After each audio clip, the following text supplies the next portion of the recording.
अमित शहानी वंदे मातरमवर चर्चा संघाचे कपडे उतरवण्यासाठी केली का?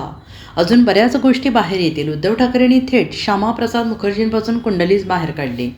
तुमच्या मंत्रिमंडळात गोमांस खाणारे मंत्री आहेत आणि ते सांगतात की मी गोमांस खातो, कोण मला अडवतं बघतो. अमित शहांना जर हिंमत असेल तर माझ्या हिंदुत्वावर त्यांना शंका घ्यायची असेल तर पहिलं रिजिजू यांना मंत्रिमंडळातून अक्कलपट्टी करावी, असा हल्लाबोल शिवसेना पक्षप्रमुख उद्धव ठाकरे यांनी केला आहे. उद्धव ठाकरे यांनी संसदेच्या अधिवेशनात वंदे मातरम या विषयावर चर्चा सुरू असताना त्यांनी भाजपच्या भूमिकेवर प्रश्नचिन्ह उपस्थित केले आहेत आणि ते म्हणाले की गेले 2 ते 3 दिवस लोकसभेच्या संसदेच्या अधिवेशनामध्ये वंदे मातरम या विषयावर चर्चा सुरू आहे. अशी चर्चा एखाद्या राष्ट्रात राष्ट्रगीतावरून चर्चा कशी काय होऊ शकते आणि एवढ्या वर्षानंतर यांना अचानक वंदे मातरम का आठवलं, अशी विचारणा त्यांनी केली आहे. त्यांनी वंदे मातरमचा उल्लेख वंदे मातरम असा करत टीका केली. ते म्हणाले भाजपचं वंदे मातरम हे फक्त वन डे मातरम आहे, एका दिवसासाठी, कारण बाकीच्या वेळेला त्यांना त्यांची काय पडलेली नाही. वंदे मातरम म्हणताना माझी माता किती दुःखात आहे याच्याकडे त्यांचं लक्ष नाही. वंदे मातरमवर चर्चेचा उद्देश स्पष्ट करताना त्यांनी शंका व्यक्त केली. ते म्हणाले की वंदे मातरम ही चर्चा त्यांनी मला असं वाटतं की संघाचे कपडे उतरवण्यासाठी केलेली आहे का, कारण त्यावरून बऱ्याच गोष्टी आता बाहेर आलेल्या आहेत. अगदी ते ज्यांना देव मानतात त्या श्यामाप्रसाद मुखर्जींचे सुद्धा मुस्लिम लीगसोबत काय साटलोटं होतं आणि स्वातंत्र्य चळवळीमध्ये त्यांनी चलेजावला कसा विरोध केला ते समोर आले. उद्धव ठाकरे म्हणाले की फजलुल हक बरोबर बंगालच्या सरकारमध्ये हे त्यांचे देव श्यामाप्रसाद मुखर्जी हे देशप्रेम बाजूला ठेवून कसे सामील झाले होते हे सगळं आता समोर आलेलं आहे.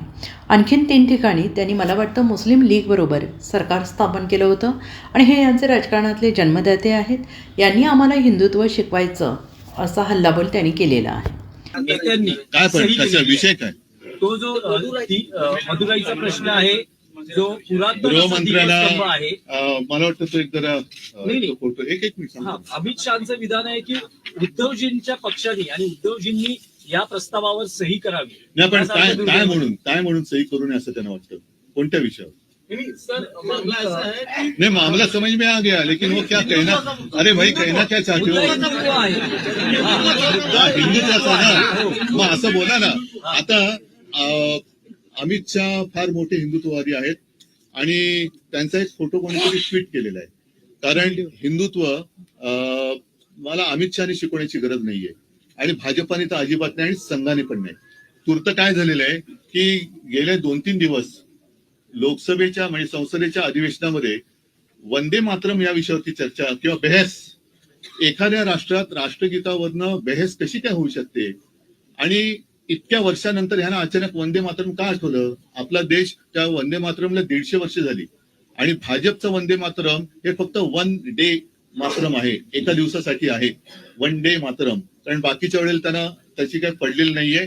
भारतात काय चाललेलं आहे, वंदे मातरम म्हणताना माझी माता किती दुःखात आहे याच्याकडे त्यांचं लक्ष नाही. पण हिंदुत्वावरनं आम्हाला अमित शहा जे विचारतायत त्या अमित शहाना मला प्रश्न विचारायचा तुमच्या सगळ्यांच्या माध्यमातून की तुमच्या मंत्रिमंडळात गोमांस खाणारे मंत्री आहेत आणि ते सांगतात की मी गोमांस खातो, कोण मला अडवते बघतो. आणि एवढंच नाहीये तर हा एक फोटो आहे 9 डिसेंबरचा, तो ते जे मंत्री आहेत, मी गोमांस खातो, कोण मला अडवते, त्यांचं नाव आहे किरण रिजिजू. त्यांच्या बरोबर अमित शहा जेवतायत. आता त्यांच्या थाळीत आणि यांच्या थाळीत काय आहे मला माहिती नाही, पण अमित शहाना जर हिंमत असेल, माझ्या हिंदुत्वावरती त्यांना शंका घ्यायची असेल तर पहिलं रिजिजूंना त्यांनी मंत्रिमंडळातून काढलं पाहिजे, कारण रिजिजू गोमांस खातात ते स्वतः ते बोललेले आहेत. त्याच्यानंतर आणखीन एक मुद्दा तुम्हाला सांगतो, तो म्हणजे bureau report, SBN Marathi, Mumbai.